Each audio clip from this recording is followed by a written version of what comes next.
আগের দিন আমরা যেটা ডিসকাশন করেছিলাম যে ইনকাম ফ্রম ক্যাপিটাল গেনের চার্জেবিলিটি, যে কখন income from capital gain arise হবে। তার মধ্যে একটা কন্ডিশন ছিল আমাদের যে ক্যাপিটাল অ্যাসেট ট্রান্সফার হতে হবে। তো আজকে আমরা ওই ক্যাপিটাল অ্যাসেট বলতে কি বোঝায়, যেটা ইনকাম ট্যাক্স অ্যাক্ট 1961 ডিফাইন করেছে, সেটা নিয়ে আমরা আজকে কথা বলবো।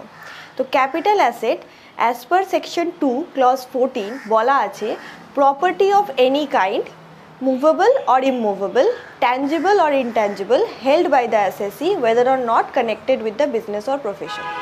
এর মানে কি, যে কোনো ধরনের প্রপার্টি মুভেবল হবে বা ইমুভেবল হবে। মুভেবল মানে যেটা আমরা নাড়াচাড়া করতে পারি, যেমন আমি এই পেনটা ইউজ করছি, তো এই পেনটাও একটা ক্যাপিটাল অ্যাসেট।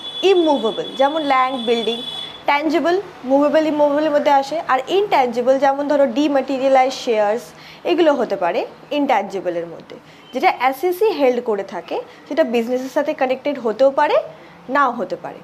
দেখো ডেফিনেশনে লেখা আছে, property of any kind, movable or immovable, tangible or intangible, held by the assessee whether or not connected with the business or profession। তো এখানটায় কিছু কিছু জিনিস দেখো মার্ক করছি আমি, মুভেবল, বিজনেস অর প্রফেশন আর অ্যাসেসি। কেন মার্ক করলাম, তোমাদের মনে অনেক রকম এর কিছু ড্রব্যাকস আছে ডেফিনেশনের, সেগুলো নিয়ে এর পরের এতে আমরা এখন ডিসকাশন করব। তোমরা দেখলে ডেফিনেশনের মধ্যে আমি কিছু জিনিস মার্ক করলাম। বিজনেস, প্রফেশন, ওটা ধরো একজন বিজনেসম্যান ডেফিনেশনটা পড়ে বলল যে এটা কি, আমার ধরো একটা ফুলের ব্যবসা আছে, তো আমি যদি ফুল বিক্রি করি তাহলে আমাকে ক্যাপিটাল অ্যাসেটে ট্যাক্স দিতে হবে। কারণ আমি যদি ফুল বিক্রি করি, যেহেতু আমার বিজনেস, তাহলে আমাকে একটা পিজিবিপির আন্ডারে আমাকে ট্যাক্স দিতে হবে। তাহলে পিজিবিপির আন্ডারেও ট্যাক্স দেবো আর ক্যাপিটাল গেনের আন্ডারেও ট্যাক্স দেবো, এটা কি ধরনের কথা? তখন ইনকাম ট্যাক্স অ্যাক্টকে বলছে যে তুমি ভালো করে পড়ো, ডেফিনেশনের নিচে এক্সেপশন দেওয়া আছে। এক্সেপশনে বলেছে তুমি যদি কোনো স্টক ইন ট্রেড থাকে, স্টক ইন ট্রেড কাদের থাকে? বিজনেস, প্রফেশনে স্টক ইন ট্রেড থাকে।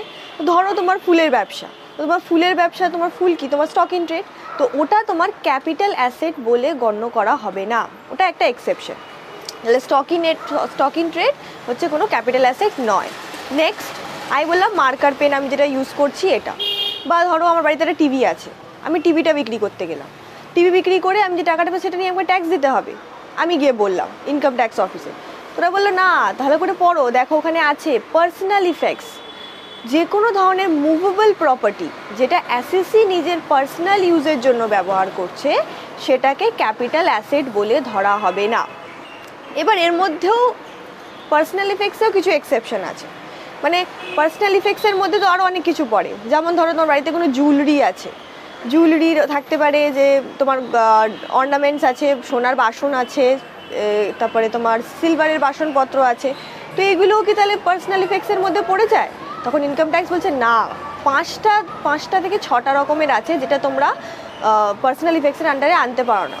Jewellery, drawing, painting, sculptures, archaeological collections and any other work of art.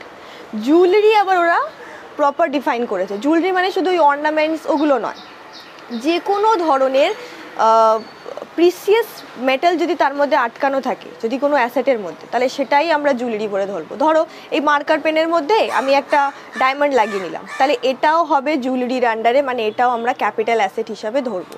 তাহলে এক্সেপশনের আন্ডারে এক্সেপশন রয়েছে। ক্যাপিটাল অ্যাসেটের এক্সেপশন দেখলাম আমরা স্টক ইন ট্রেড একটা, ওর মধ্যে কোনো এক্সেপশন নেই। পার্সোনাল ইফেক্টস দেখলাম যে এগুলো পার্সোনাল ইফেক্টসের মধ্যে আমরা ক্যাপিটাল অ্যাসেট ধরবো না, কিন্তু আবার তার আন্ডারে এক্সেপশন দেখছি যে যদি কোনো জুয়েলারিস থাকে, যদি কোনো ড্রয়িংস থাকে, ধরো কোনো এক্সিবিশন থেকে তুমি ড্রয়িং কিনে নিয়ে এসছো, পেন্টিংস কিনে নিয়ে এসছো, তাহলে ওটাও ক্যাপিটাল অ্যাসেট হবে।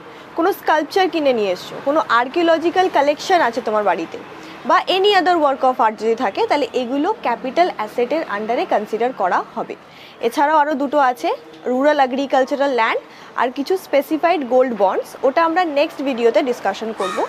আরও যদি তোমরা আরও কোনো বিষয়ে এলাবোরেট ডিসকাশন চাও, তাহলে আমাদের বলতে পারো, আমাদের কমেন্ট সেকশনে লিখে জানাতে পারো, আমরা সেগুলোর ভিডিও বানানোর চেষ্টা করব। আর আমাদের ভিডিওটা ভালো লেগে থাকলে লাইক করো, শেয়ার করো, আর আমাদের চ্যানেলটাকে সাবস্ক্রাইব করো। Thank you.